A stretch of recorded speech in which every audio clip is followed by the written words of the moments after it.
Um, I don't know, you guys. We feel like we said everything this whole year. I'm excited that we are. I think we're playing well here at this time of year. We're not playing perfectly, but we're freshmen and sophomores, so that's part of what we're about 3 weeks away from me saying that about this team anymore. I'm going to be calling them sophomores and juniors all the time, but. I think we definitely came out focused and ready to play. I think offensively we were kind of hitting on all cylinders, and that actually stressed me out in the first 5 minutes of the game because you knew that our tendency is to get a nice lead and then to kind of just chillax a little bit, and we did. And but credit to I thought Caroline Hogue from Omaha tonight just had a monster game, and she kind of single-handedly pulled them back into it in 4.5 minutes time in the last 4.5 minutes of the first quarter, and then all of a sudden it was just a game, the rest of the night. But continue to be happy with. I look at this that Faith had 18 points, and I felt like she had 10 shots that she should have taken tonight, and so bless her heart, she's just. I'm just probably just on her too much maybe a little bit right now, but I thought both her and Maria are really. I'll echo what I said after the Western Illinois game. I really like the pace with which they're playing right now, but they are too selfless at times also, and that's part of them just developing leadership and developing in their roles, because there's not anybody on this roster that doesn't think they shouldn't shoot it even more. So when I see that they're both 5 for 11, I'm like, I'd love to have seen that be about 9 for 16, 10 for 16. So anyway, just really proud of the team effort tonight. We're getting healthy a little bit right now too.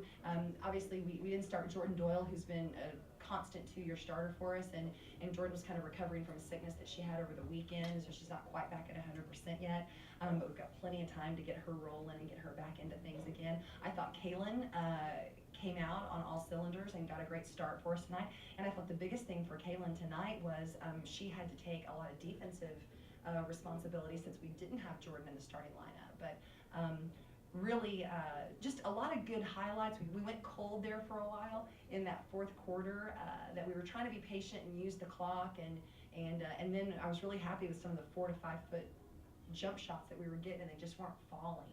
And then Kaylin had that beautiful drive to Blair, I think, and that's the one that kind of got the lid off the basket for us again. And then good free throws. I mean, when we go 20 for 26, it's a stellar day. So a lot of positives right now for this to be not only our last home game, but our last regular season game before heading up to Sioux Falls. And I think because of an IUPUI win tonight, we are definitely a lock now in that 4th place position going in, and I think it's a good spot for us to be in.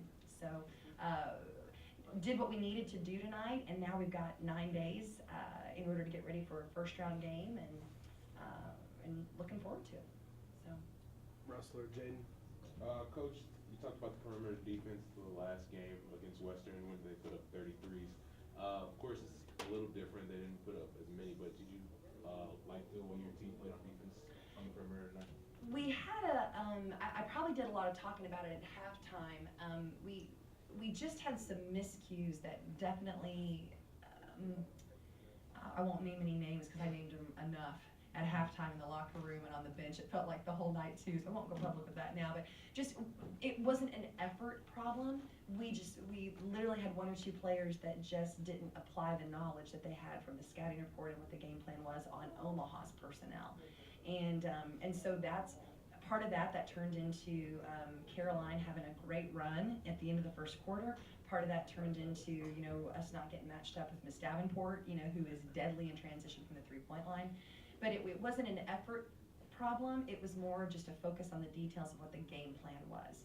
So I'm real happy with the effort. I'm real happy with the effort, and I think even when I look at how we rebounded tonight, just really kind of dominated that stat.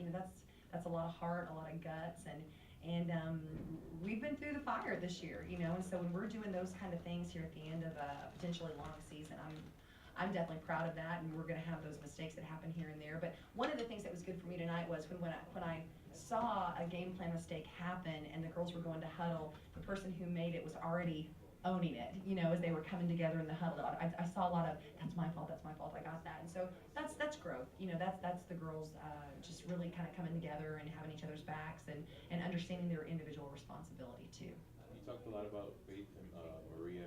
What's so good, or what, excuse me, allows them to mesh so well together when you put them in maybe a smaller lineup where you have Faith at the 4 and then Maria at the 5? They can both guard perimeter and interior players. I think that's one of the best things. Maria is as good on a point guard as anybody we have. She just has such great lateral movement, and she doesn't have to get up as close as like Jordan Doyle has to because she's got that 6'3" frame, so she's as effective. So I think it just gives us more versatility, and to be real honest, it gives us the ability to not have to scout so many specific details that our opponent wants to do with their offense, because when we can run through switches a little bit more, it's just what's the word I'm looking for, Russell? It's just kind of the great equalizer, for us defensively. So I think that's one of the things I really like about Faith and Maria's game, but I say that I think Blair had a huge impact every time she was in the game tonight, and I was a little nervous because I knew that Hogue, number 30, she shoots the 3 real well also, and so whenever we had Blair in, we had her guarding number 30 tonight, but she did a great job, and then Blair's size just pulls boards for us as well. So those 3, I feel confident with any 2 out of those 3 on the floor at any given time, and they've gotten to that point that when 2 out of the 3 of them have a big night, and really again tonight, Blair's 4 for 5 again tonight. Our post had 18, 14, and 10 tonight, and on very good shooting and good free throws too. So that's exactly what we have to have, because that allows Ashley and Kaylin and Jordan and Esther, it allows all those girls to do what they need to do too. We just have one, talking about Blair. She's gone through a lot this season, in terms of just growth and kind of growing into her position. Mm-hmm. How do you feel going into Summit League and kind of ending the season with how she's been performing? Probably a lot like I felt with Vicky last year, that you just hate that you only get her for one season. I think Blair has her not only has her game grown as far as the things that she's doing for us now, but it's a challenge when you come into a brand new program. Vicky had a redshirt year before she played for us. Blair had August, before she played for us. And I think that's one of the things that I'm extremely proud about Blair, is that you saw it begin to happen around when we played at Oklahoma State. About 5 or 6 games into the season, she went from kind of being a guest player to taking on responsibilities for our team and for our program. And those are some things she didn't necessarily have to do those things before. And so that's just a hard role, to come into a brand new team, brand new coaching staff, brand new teammates, and then also just, our style is, come in and you've got to take this. This very first year, we've only got you for 1 year, and we want to get the most out of you. And I think she has risen to that challenge. She's let us coach her hard, and she's responded well, and I think she's playing some of the best basketball of her entire college career. So that's when, my response is, oh, I'd love to have her back, for one more season next year, because I think she's just now starting to hit her stride. But it's exciting to have her size and strength going into Sioux Falls, and especially, I think she's confident right now too.